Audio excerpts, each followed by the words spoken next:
was 3 years old, my mom got hit by a truck.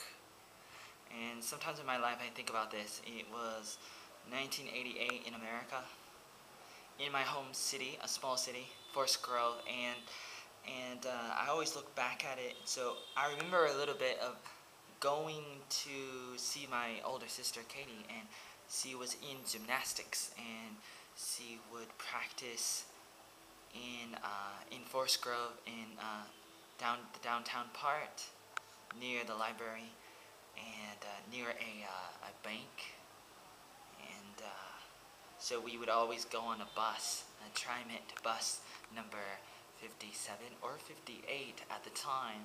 58 was going around, but later on, in the 1990s or in the 2000s, 58 stopped coming, and it was only 57. But anyways, like I remember going there, and it was like in the evening, and the sun was still out, and uh, it's like it was just like a normal day maybe for me, but this is like one of my first memories besides like the day that I was born. But I don't think I actually remember the day that I was born. It's probably some other memories of like 2 other times that I was at the hospital for getting some help, like getting some stitches, getting fixed up when I got bruised, when I got cut in some accidents. Where like one time I was running, and I hit my mom's bed, like the frame of my bed, when I was trying to jump onto her bed. No more monkeys jumping on the bed. And another time on like a tricycle. And so maybe I don't actually remember the time that I was born, and I actually remember something else. Because I don't think people can actually remember the day that they were born, unless if they're like special. Special in a good kind of way, not in a bad kind of way, like riding a short bus or something. But anyways, back to my story. I remember when my mom got hit by a truck, but I actually don't remember the part where she got hit by the truck. And I didn't really know there was a truck either. So anyways, it's like I remember getting on the bus and going to the gymnasium where they do, like ballerina stuff and gymnastic stuff and the practice. And this is like a typical day, like maybe a Tuesday evening, and the sun was still out, so it may have been like 3 or 4 p.m. and you go there for about an hour or two. It may have been like 5 or 6 p.m. but you go there for about an hour or two. And my older sister, maybe she was already there or not.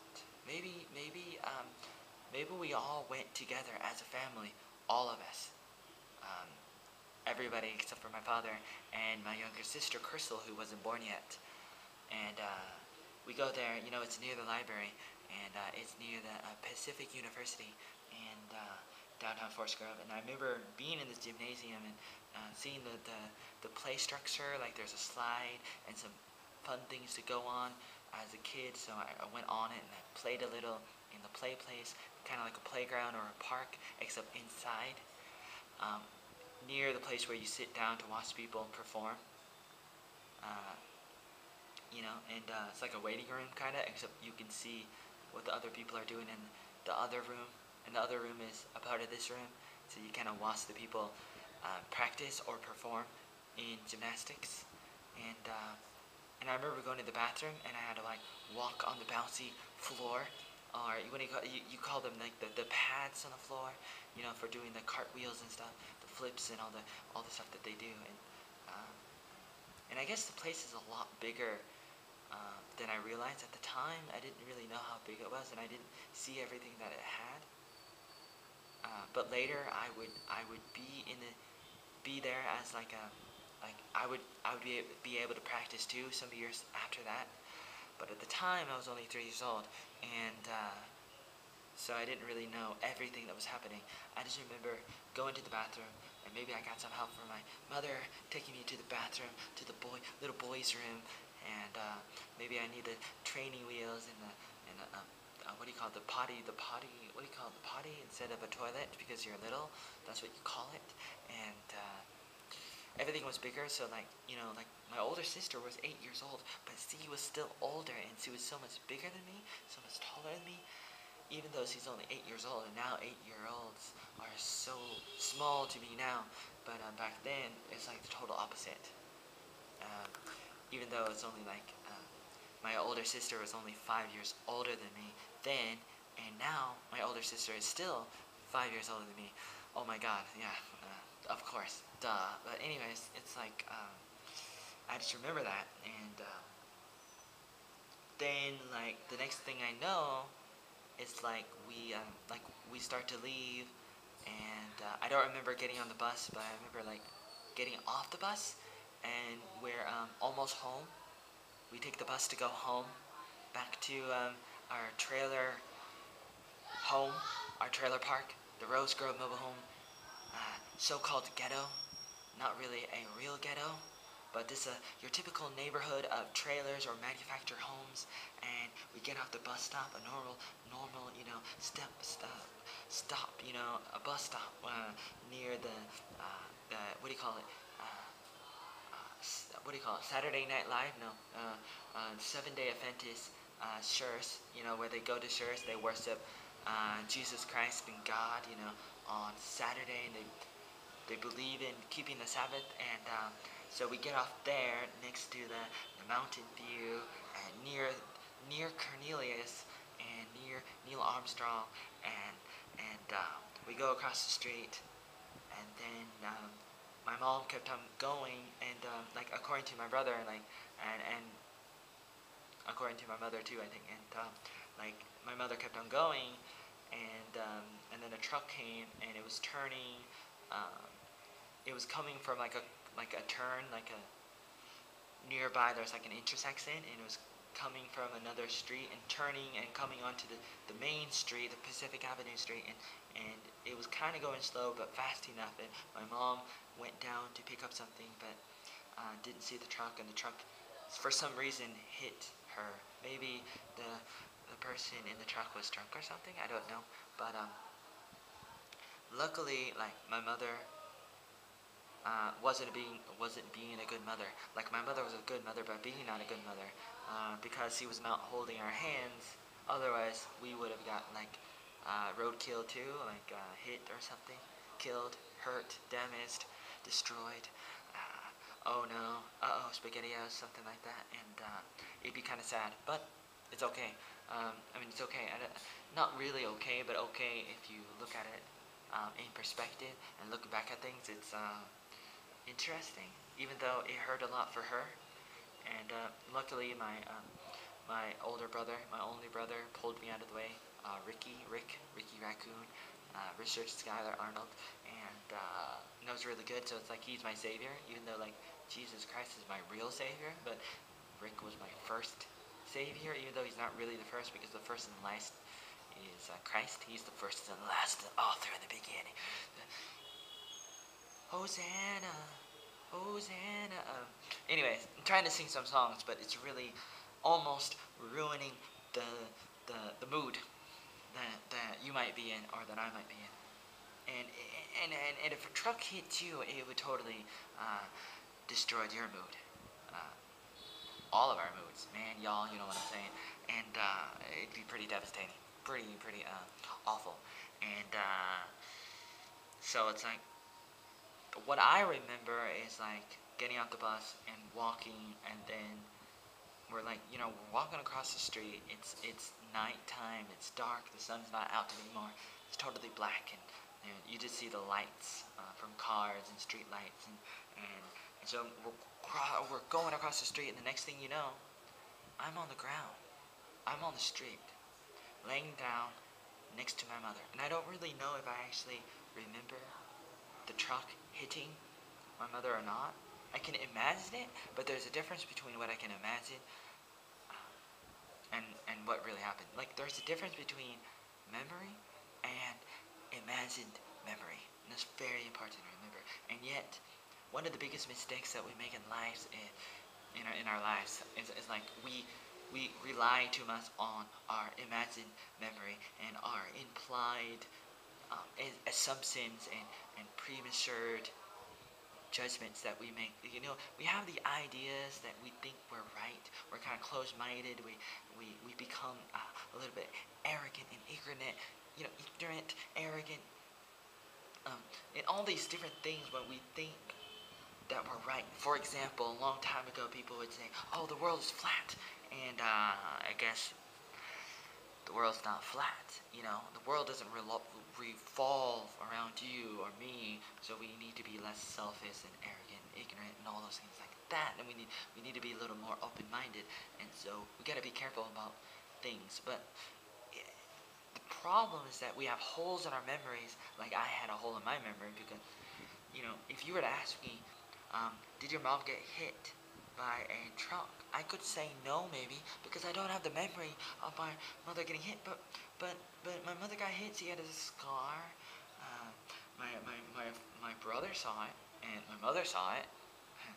You know, of course, because he got hit. You know, and other people saw it, and a lot of people know about it. And so you know, if I rely too much on my own feeling, my own brain, my own heart, my own memory, my own experience, I could potentially run into a lot of problems like this, where I could be like, oh, my mother didn't get hit, and my mother would be like, I got hit, and I'm like, I don't remember. I don't think you did because I don't remember, and we need to be a little more careful. And so, I remember crossing the street, and then my mom is on the ground, and so I go on the ground because this is the year 1988, and I'm only 3 years old, man. I'm just a baby, and unlike the Muppet Babies, and I had to do something, and you know, it's like you know, father like son, mother like daughter. You know, if you see your mother do it, you do it too. You know, it's like if my mother jumps off a cliff, I jump off a cliff. If my mother said jump, I'd say how high, something like that. Maybe. Oh, I'm so sad. Just kidding. I'm a little sad, but it's like it's interesting because it's like there's a couple, like this family, this a mother and a father. I don't know if they ever had children. Maybe they were like grandparents because they're like older. Maybe only in their 50s or 40s. Who knows? So they're like a lot older than me at the time because I was only 3 years old. So even like 10 years old was old to me. 15 years old was even older. So, and you do the math, but like they asked the police, and the police let me and my brother go with them, and so that means my sister wasn't with us. So my older sister was still doing gymnastics, and then maybe my father comes and takes my older sister home, or somehow maybe somebody else takes my older sister home. Something I don't know. I don't. You have to ask somebody else in my family. I don't know.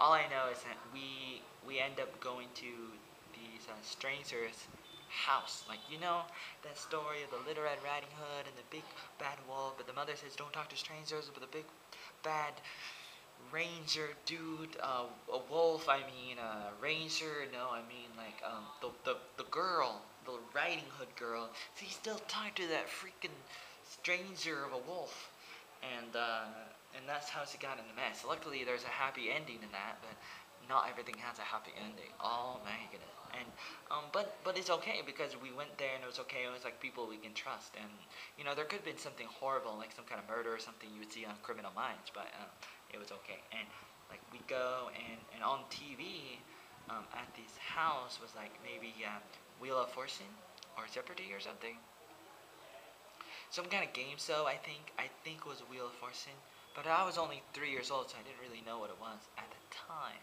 But looking back at it, I think that's what it was. But then we were playing hide and seek, me and my brother, and then my father comes and picks us up.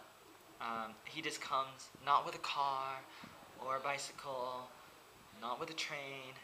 He just comes and knocks on the door, and then he walks us home, and my father opens the refrigerator, and he grabs some grape juice, and he pours it into my sippy cup.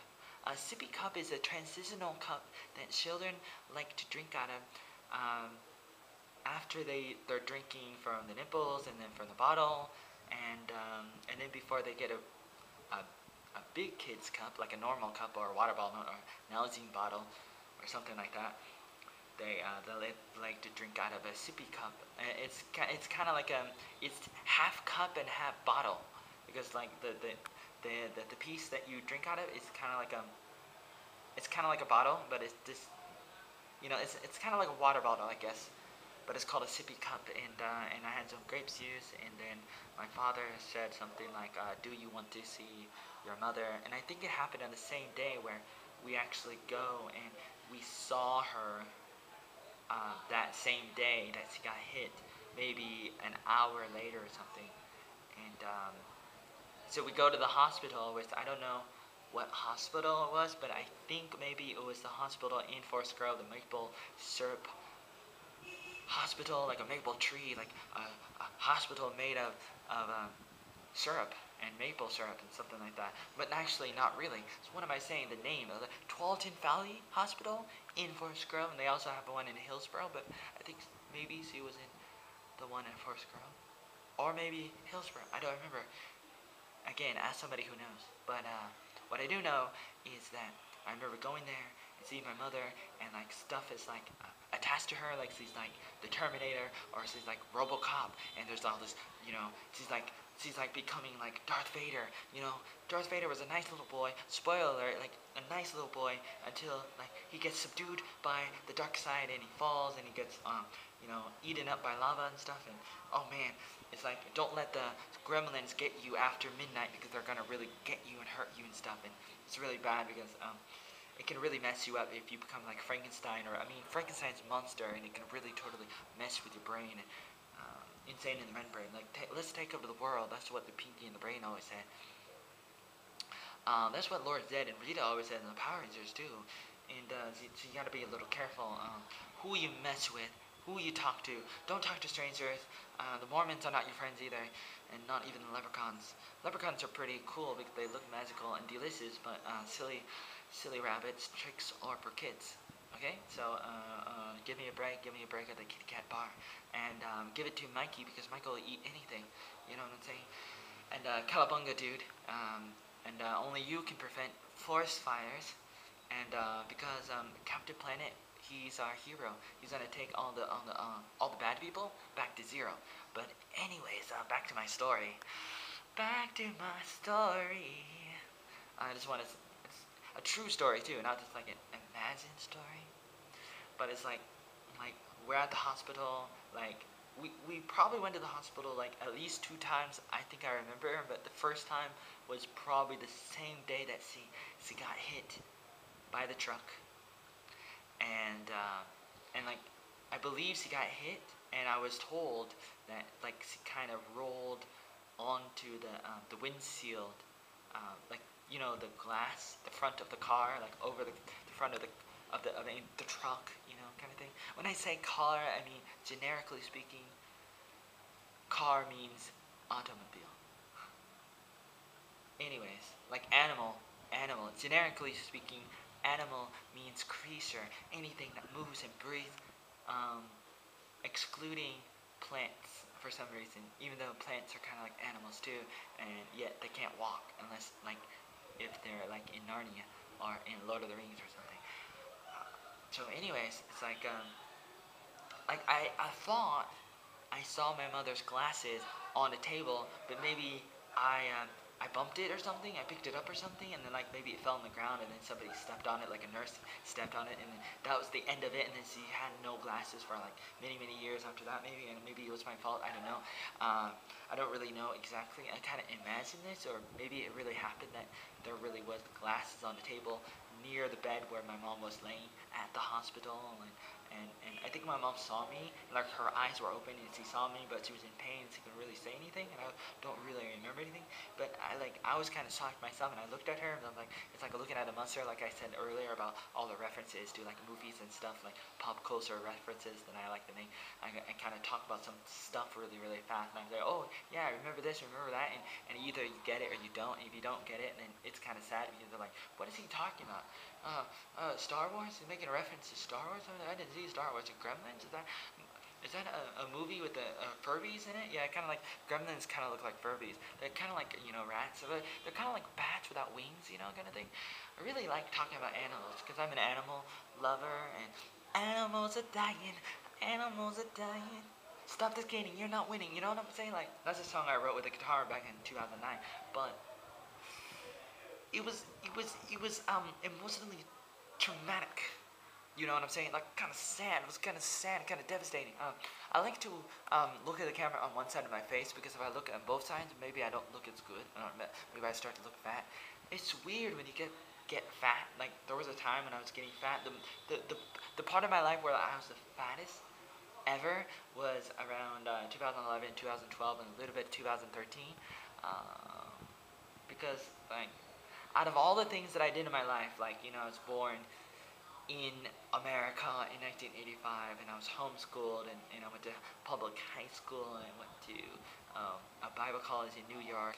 I was on a mission trip in Hawaii for a year, and I was living on my own and working in a big city, Portland, Oregon, and then I was volunteering with the Salvation Army, and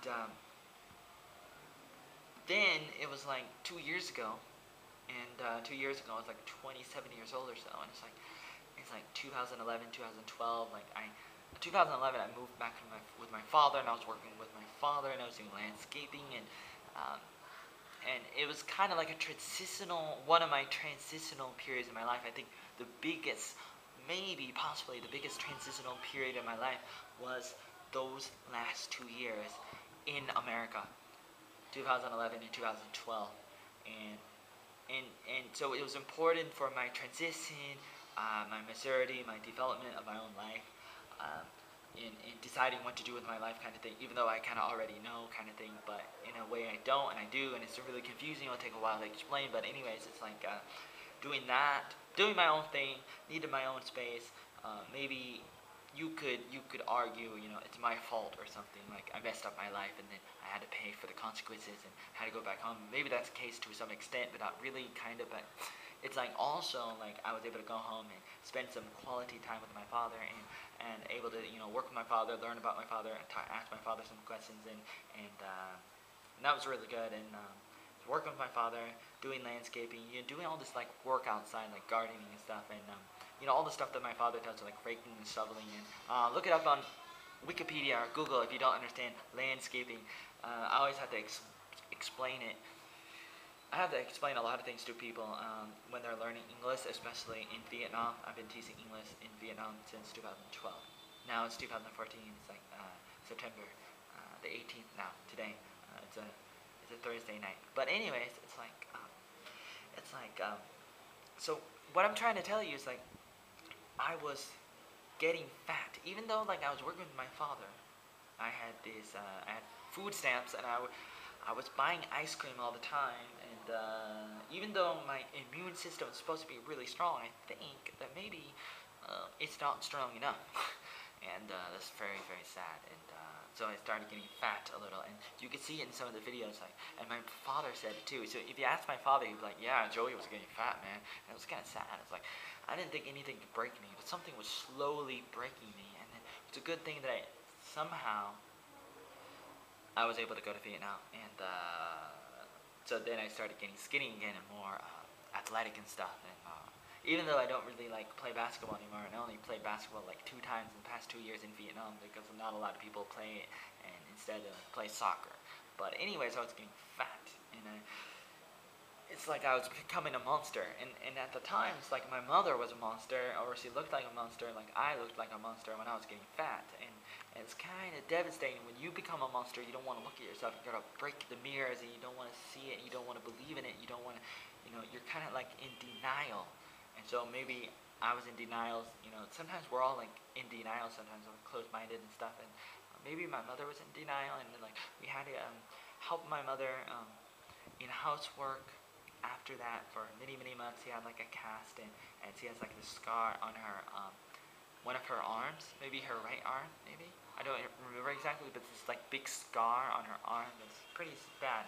But at the same time, you know, we can say all these bad things about scars and stuff, like we all really hate scars, but it helps us remember where we were, who we were, and the stuff that we were able to overcome, and how much we need help, especially from our Creator, our Savior, our Father, our Sustainer, Jesus Christ.